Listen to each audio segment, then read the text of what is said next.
তাহলে এই নরপিচাস, তুই আমার সন্তানদের বুকে কেন গুলি করলি? আবু সাইদের হাতে কোনো অস্ত্র নেই, ওর হাতে কোনো লাঠি নেই, ও একটা মেধাবী ছাত্র, ও কোনো সন্ত্রাসীর কোনো তালিকা ওর নামে নেই। সেখানে ঠান্ডা মাথায় ওর বুকের ভিতরে একটা নয় কয়েকটা গুলি করে পাখির মতো লুকিয়ে ফেলে হয়েছে। আর সেটা আমরা বসে বসে দেখবো? আর সেটা আমরা সহ্য করব? এটা হতে পারে না, হতে দেওয়া যায় না। এর প্রতিবাদে রাস্তায় নামতে হবে। খুনিদের বিচার বাংলার জমিনে করতেই হবে।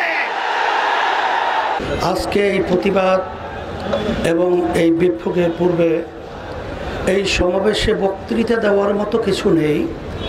বক্তৃতা আমরা সবাই জানি কোন উদ্দেশ্যে আমরা এখানে এসেছি। তবে আজকে ইসলামী আন্দোলন বাংলাদেশ প্রতিষ্ঠিত হয়েছে, তার লক্ষ্য উদ্দেশ্য হলো অন্যায় প্রতিবাদ, ন্যায়ের পক্ষে।